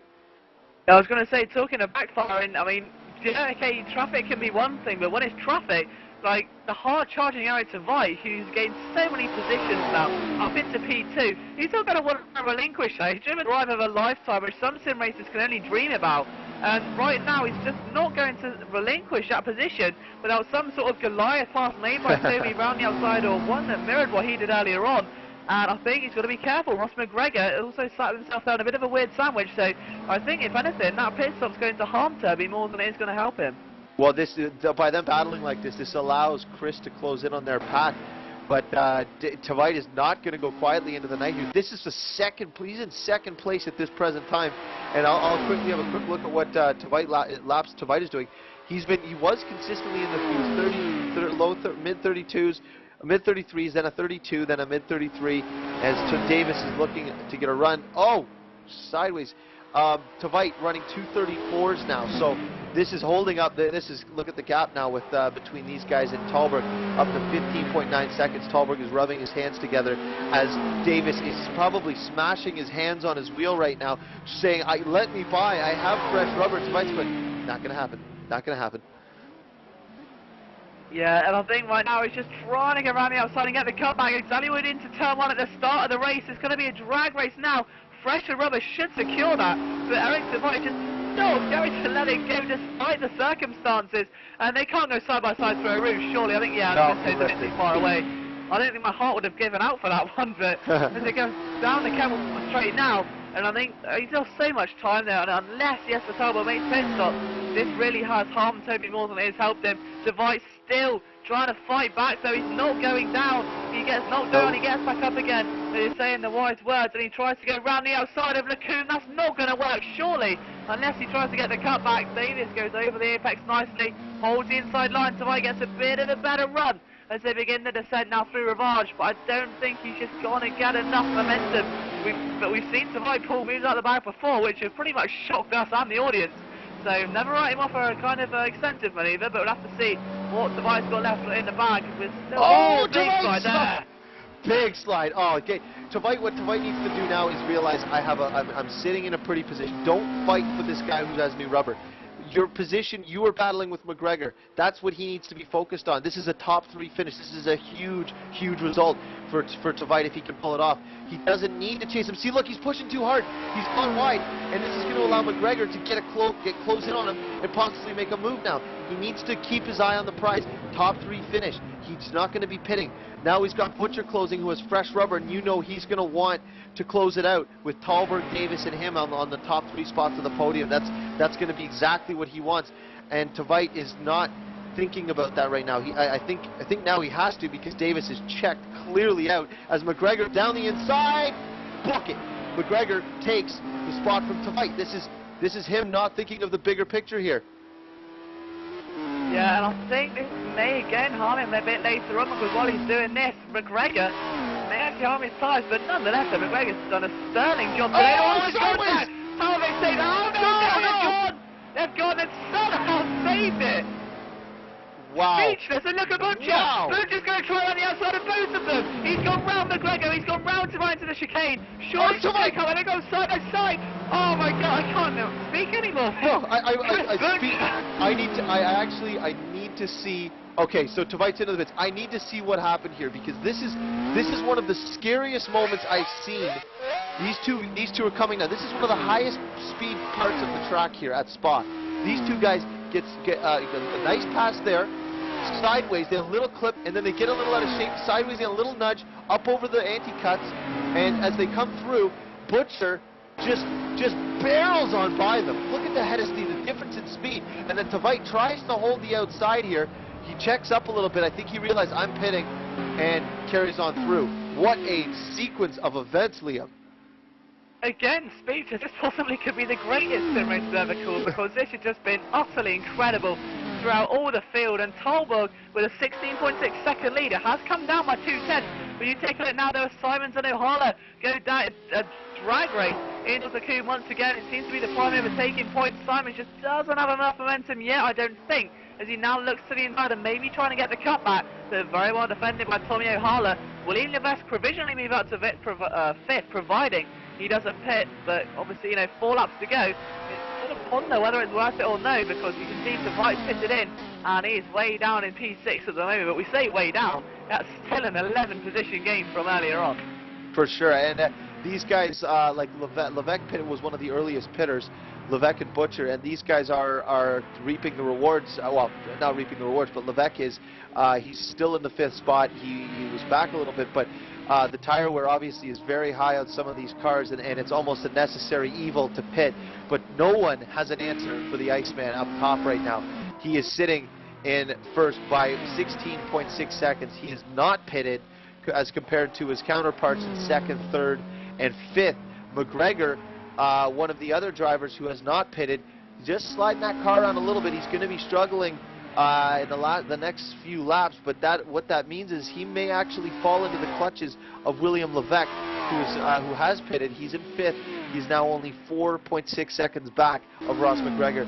Tavite, who has now pitted, he may actually close in on McGregor if he just chooses not to pit. The gap between McGregor and Tavite is only 10.8 seconds. So we will see how that starts to fall down. Yeah, I mean, there's again only a few laps left in this race, and McGregor, if he doesn't pit, I think he may be slowly closed in on Levesque, because of course the old tyre may start eating him away, and Levesque isn't too far away either, so I don't think he'll be risking a pit stop because there's only a few laps to go. And looking at the pace as well, I think rFactor may be able to catch him and see the gap when he crosses the line. He's around 5 seconds away, so it's definitely doable. A driver of rFactor's car as well, definitely going to be up there and giving it a shot to say the least. But the gap as well between Davis and Tolberg has now dropped to 17 seconds. It was 16.6 last time around. So I think that momentum which Davis would have had on the new tyres to try and gain a bit of an advantage would have been purely eaten up by the Goliath battle he had with Eric Devite earlier on. Yeah, definitely. And the Tolberg to actually continue and maintain the same gap. He's running 32.8 right now with 14-lap-old tires. It just goes to show the sheer pace that he has and how well he's figured out this Supra here for this championship, and we could very well see him be the first defending champion in Touring Pro Series history. But we've got a long championship ahead. We got a lot of races to call, but the one we're at right now is the first round of the 4th season here at Spa for Touring Pro Series and the World Touring Masters, as we actually have a quick look back through the field to see how the other drivers are faring. Ethan Bass, Luis Fernandez, Raul Pereira, Bracalo, Enderman, Clark, Dobbing, Clancy, Sovic. These guys are still battling back here. I know we caught them earlier on, this group. They've kind of faded a little bit. Oh, look at the drift of Sovic. Is he going to save it? Oh, he does. Beautiful, beautiful save by Sovic. But it's funny, we just happened to catch that right then and there. Yeah. I'm honestly not sure how these drivers are saving these slides. And look at that! Tony Matthews taking the whole two-wheel thing to a whole new level. And yeah. I've never seen so much control under cars. If you looked at any other league, a lot of drivers would not even attempt these kind of things. We'd see them sliding all over the place and not being able to save it. But we've seen such great car control from these drivers today, and they really are a different caliber compared to the rest of the sim racers out there, and it really is a pleasure to watch. It is, for sure, and I mean, you've got good battles going on all over, and I don't believe Ralvio's pitted, and you can see him struggling, because I know Strauss is pitted. As you can see, look at the gap that opened up. These guys were in the same car, and we're actually very close in comparison in speed and qualifying, and the tires, look at the difference it makes. He pulled a second within a few corners. So the question is, here's the guys who have fresh tires. Devite. Levesque has older tires, but still fresher than McGregor's. McGregor is what's the gap? Let's see what the gap is now. Oh, it is close. He's only 3 seconds back with two laps to go. I personally think he's going to catch him because the pressure's going to start to fill in. And then you've got Devite, who could potentially close if they battle a little bit. But the two guys who have pitted, who did not really benefit from it, are Davis, Butcher, just not closing on Tolberg. There's just too much of a gap. I don't think anybody has an answer for what the Iceman is serving here today. Yeah, it really has been on another level as well after an exciting qualifying session to come back and reclaim the lead from Toby after an impressive manoeuvre into the source and hold it. It really has definitely been on another level, and he's just been kind of out there in front. The gap is down to 15.9, but I think Tolberg just maybe taking it easy now. There's no need to push. You've only got 2 or 3 laps to go, and there's no chance even to try and just push and pull the fastest lap off, because you don't need to prove it. You're going to take maximum points, and that's all that matters at the end of the day. But right now, it's just a bit further back where all the action's going to go happen. Because you've got the likes of Devite trying to catch William Levesque. I'm not sure if anything's going to come of that one. I think they may be a bit too far apart. But they're still at a rate on a bit further down the field. And once again, it's one of the prime factors which makes TPS so unique, that these battles just go on throughout the entire field. As you can see there, Florian Strauss up into P9. Rivio has had a fairly strong race today on his return. He's up into the top 10, and I'm sure it's a very promising sign for him. So hopefully we'll see more of the same in the upcoming races. Yeah, actually Strauss is closed big time on Simons, and you're going to see the difference in speed here. Strauss, fresh tires, Simons on old tires. Strauss going to be closing in, and you'll see the difference in actual straight line speed when he gets closest. You can see Simons struggling a little bit with the car already, and look at the close. Look at the close on him. Get up into the slipstream as they come through. The cornering ability is what Simons has, but when you have old tires, it's right out the window. Strauss is going to be looking to get by, get up in the top 8 position, score some good points as he looks down the inside. No, Simons has the cornering ability to keep him at bay. Strauss is not going to be waiting long. As you can see, we're getting into the high-speed part of the track as Strauss is in the slipstream on Simons. Look at the difference in speed. Strauss makes a very easy move by, and that's simply because each car has its benefit. When we get to the tighter tracks, you will see Simons with the advantage. So Strauss moving up into 8th position as Levesque is now closing on McGregor, very much so. Yeah, and that's just textbook stuff there as well from Florian Strauss. And I think performance of the day, apart from Tavite, looking in right now, Ross McGregor kind of went in as an underdog to this event. So to achieve a top 5 is good. To get in there in 4th place is a very, very respectable achievement for him today. Oh, definitely. He'll be pleased with this because it's the first time running this car for him. And if he could hold Levesque at bay, that's a phenomenal feat considering he did not pit. As Ravio into the pits. So Ravio gives up, does not actually lose a position, because I think a number of guys actually pitted as well too, because Ravio's still in the 10th position. The Levesque is really closing. The gap is down to 1.7 seconds between McGregor and Levesque. This is going to be, this is going to happen. I believe it's inevitable that Levesque will close, but his tires are must be starting to get a little worn. He pitted much earlier than the other guys like Davis and Butcher, but Tavite has probably the freshest tires out there in this kind of battle, but just not. I just don't think there's enough time for him to recover it. Yeah, and I think, as you said, we're going towards the final lap now, and it's just not going to be enough for him, unfortunately.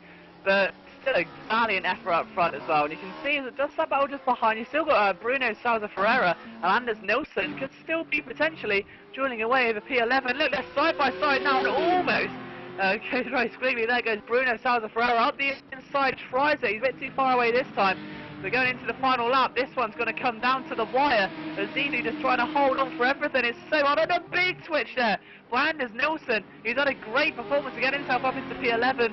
We still be used to seeing him a bit higher, and he's achieved that now. Let's see what Bruno can do. And he's returned to CPS. What can Ferreira get from this one as they go in towards P1? I don't think he's going to have enough momentum. But again, it's that speed of the BMW, which could prove key in this battle. Yeah, look at that. Gives him a little nudge. Let him know he's there. As we're looking back from Anders Nilsson's Holden, looking at the BMW of Bruno Ferreira as he makes the move. What a move! He just slides through there, doesn't quite hold it. Didn't get the run he wanted through that corner.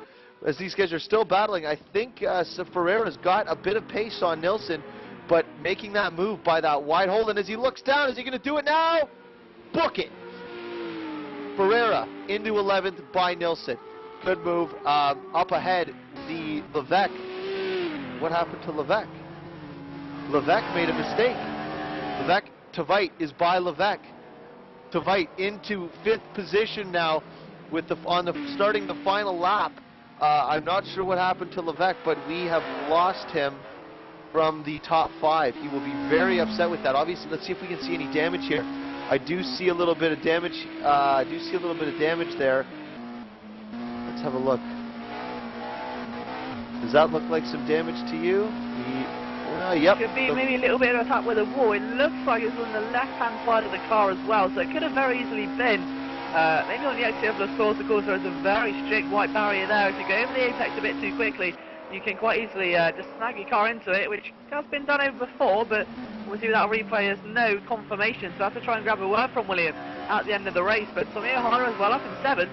If William has sustainable damage, can he maybe just reel him in about 6th position, because he's not too far away at all? Well, this is going to be the final lap. They're coming around making, basically this is a parade lap for the Iceman up front, who has basically shown everyone how it's done here in the Toyota Supra. First time for Thalberg racing in this car, as he leads the field through and sets them up for a, let's see, Mike, apparently I'm just getting some info, Mike Bell had hit Levesque when he was getting lapped, so there'll probably be some words, maybe some fisticuffs in the pits a little later, but we'll have to get the officials down there, Liam. Yeah, well, probably, most definitely, but for the most part, though, well, for all of it, really, it's been an exceptionally clean race, and for the quality of racing we've seen, normally comes with some consequences, but not today, and one man who's had just a perfect race in every aspect of the word has been this man, Jesper Thalberg. Over the chicane he goes, and he's just going to reel it in. Oh, what a race is that, though, Keith? This is Thalberg crossing the line to stamp his seal of approval on trying to win this championship. He ended the season with a win, taking the championship. He starts this one in a new car, taking the pole and the win. I don't know how much more dominating you can try and make a statement, but that's pretty bold. Davis crossing the line in second now for what is still a very respectable finish for him. I know he won't be happy that he didn't have the pace there, but we still have a long season to go. Butcher third, McGregor fourth, huge run for McGregor. Tovite making up a total of, how many spots did we say, 13 spots? Yeah, well, it must have been 12 spots, I think that would have been for a top 5. Yes, we started 17, so to come fifth, surely a driver of the day there for Eric Tovite, very well deserved as well. Hands down. And Levesque still maintaining. He qualified 5th, takes a 6th. Ohala will be pleased with a 7th. Strauss in 8th. Simons in 9th. Eunice Ravio completing out his race with a nice top 10. Remember, folks, the top 20 do take points for this championship to score points for the championship, excuse me. Bruno Sousa Ferreira in 11th position in the BMW. Olmarius Miravold 13th. Nilsson in 12th, Miravold in 13th, and you can see the cars. We got Supra, Cosworth, BMW, Rover, Sierra, BMW, Romeo, BMW, and then 2 more Holdens and a Sierra Supra, followed by a Volvo 240. So following Miravold, David Yunt, Davis Matiszewski, and Mate Orban. Steve Davis, the scientist from Season 3, in 17th, and 18th, Alberto Aznaghi. This was a phenomenal event, Liam. We've got some big finishes here, some showing Jesper Talberg laying a smackdown on the field here, it seems, today. Absolutely. This is an indication of what's to come in the following rounds. We're going to probably be on for one of the most exciting series in all of sim racing history. This race literally had everything that a spectator wants. We had a nail-biting qualifying session, teeth-grinding race throughout. We've seen cars on 2 wheels, we've seen overtaking maneuvers, sliding moments, and just about everything in between. And a driver has gained 12 positions from his original grid spot. This has been one of the most defining races which makes sim racing what it is today. Definitely. We've got, we're going to be looking to get a couple of the drivers in for post-race interviews if we could. So if you drivers, if you are popping in here, we need Chris Butcher, Toby Davis, Ross McGregor. What I'm going to do is I'm just going to actually close things out. I'm going to give you guys a quick video, and we'll be back in just a moment with some driver interviews.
And we are back, everybody.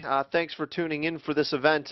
We are now joined by some of the drivers here for for some post-race interviews. Firstly, I'd like to talk to Mr. Talberg. I know it's his favorite part of racing, sim racing, is doing driver interviews, but it's a necessary evil. Jesper, well done today. First off, you basically stamped your seal of approval that you're looking to win another championship and defend your title. Are you happy with how the race went in your point of view? Yeah, of course, I'm very happy. The car felt very, very good here, especially in Sector 2. It was absolutely brilliant. Very nice. I do have a question for you. Do you prefer the Toyota this season over the Holden from last season? Well, if you look at the season, I will definitely choose the Supra this time. Very nice. Okay. Well, you and Toby tied dead even for pole position. Tell me, how did you take the pole? Was it? Well, just skills. Yeah, well, that's what we were also discussing in the booth too. But so to start the championship off with a pole and a first place, you ended the season with a pole and a first place. How do you think your chances are to defend this title? Well, pretty good, I will say, but of course, there's a long way yet. Long championship, that's right. Well, you did a great job today, Jesper. Thanks for the interview. Liam, did you want to have a word with Toby? Yeah, absolutely. So Toby, a kind of varied weekend for you today. You kind of had all different levels of emotion on it. Just how emotionally draining was that one for you? Ridiculous, Liam, quite frankly. I mean, I went into qualifying expecting to be up there with Talborg and Butcher and the like. And I did my lap and I knew the final sector was pretty good. I just put a wheel on the grass in Blanchimont, come across the line, and I was just, I said in the TeamSpeak, I just said, oh, you've got to be joking. I couldn't believe that we'd done identical lap times. And then Strauss comes along and sets a lap time 200 slower. And bearing in mind this is a 7-kilometre track, it's ridiculous. Yeah, probably the most exciting qualifying session I've ever seen, and then so from there you went into the source at the lead of the race, and then from there you raced a literal roller coaster of ride it seems. So just talk us through the actual race today. Well, basically, the Sierra isn't so brilliant on its tyres compared to some of the lighter cars, so I knew I had to stop. But I was expecting Jesper to either do 2 stints of mediums or do the same. Sorry, do the whole race on hards. But I thought if you did the whole race on hards, his tyres have got to drop off by the end. But they just didn't. Basically, that was it. I mean, stopping was quicker for me, and going the whole race was quicker for the Jesper. And yeah, it's going to be a struggle the rest of the season because I can't see a track where I'm not going to be able to get away with sort of not stopping. But I mean, kudos to Jesper. He did a great job today. Super smooth, super consistent. So just got to work out how to beat him. You can do it, Toby. I believe in you. Yeah, well, we'll see. Yeah. All right. Well done today, Toby. Mr. Tveit, Hello. you are the the hard charger of the day. You picked up 12 positions, and you were the most exciting man to watch on the track. How do you feel your race went today?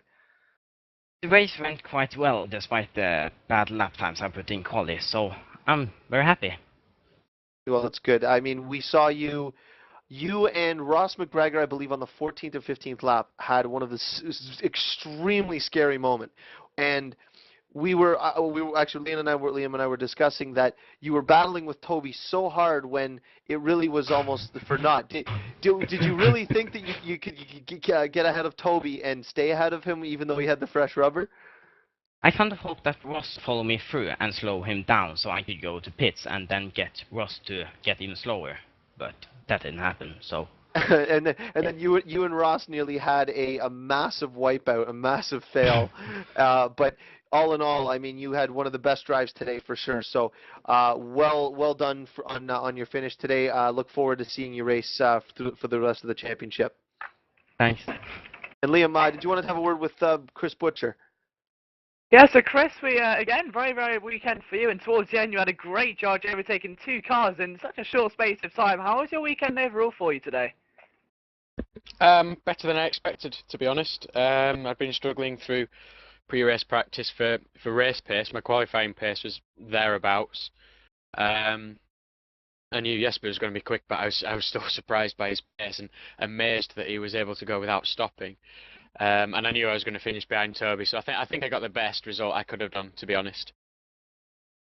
Yeah, and also again, I mean, how was that towards the end as well? Coming up obviously on Eric de Veit in his battle, and then seeing those two just swerving all over the place and managing to navigate your way around them. Just what kind of run through your mind when you saw that coming up? Oh, that was scary. I was just waiting for them to come back across the track towards me when I was going past them. Yeah, clenched buttocks on that one. Oh, that's a good quote for the ages. But very good racing to everybody. Just want to say, actually, we didn't get Ross here. I wanted to have a word with him, but maybe we'll catch him in the next race. Thanks to all the drivers. We're just going to do a quick closeout here, and would like to say thanks to all the drivers, obviously, for participating. The race was extremely clean. Very well done to everybody for putting on a good show. And I actually, sorry, just before we go, I do believe Liam wants to have a word with Will. Yeah, Will, so obviously you had a great qualifying session today as well, and then race was a little bit different. You were kind of up and down the field. Just how was that for you overall this weekend? Well, I couldn't put a PB in quali. It was kind of a slow lap, like 3/10 of what I could do. But I had a good start, and then I had kind of a new spin at Pouin. Lost some places, got back to 11th, I think, then made my way up. I could have got Ross at the end of the race, but then I had a bit of a little issue with Mike Bell lapping him. I watched the replay, and my mind is made on that. But yeah, so 6th in the end, a bit disappointed. So good, congrats to Jesper though, amazing race he did. And going into the next race as well, do you expect to try and improve on that one and break into the top 5, or are you expecting that kind of pace again? Oh, the pace wasn't really the problem. It was just a matter of bad luck, I guess. But I don't think I'll be able to do the next race because of my new job. So, Congratulations on the job, Mr. Levac. if you say so, I'm gonna put it down there on my sim racing with the work hours I'm gonna have. I know. I always wonder why I work. I can't quite figure it out. But well done to everybody. Well done to you, Will. Thanks. Was a very good event. We're going to be looking forward to the next broadcast in Touring Pro Series. We're hoping will be this weekend. We're just working on getting commentators arranged for the virtual mini challenge, which will be the first ever race that we'll be doing with the Touring Pro Series. With that, it will be taking place this weekend on Saturday. As you look up on your screen there, it'll be 23:15 GMT on the 29th of September. So if we do manage to arrange that, we will be posting it up on your on our Facebook page and all of the avenues in our forums and everywhere else. So please be sure to tune in if we do manage to get that up. Beyond that, for the next broadcast will be the Clio race, which will be the next Wednesday, same time as today is. So be sure to make sure you tune in for all of those events. And the next race of the World Touring Masters is going to be taking place at Laguna Seca on October 10th, where Liam and I will be there, both calling the race once again. Liam, do you have a good time today? Absolutely amazing. I said before the race it could be one of the greatest races in TPS history. I think it excelled that and possibly overall in sim racing history. Just had about everything that you could want from a sim race, and a real pleasure to commentate. So thank you for the opportunity, and I'll see you next time. Yes, thank you, Liam. And we're going to leave you off here with the trailer, and we will see you all on our next Touring Pro Series broadcast. Take care.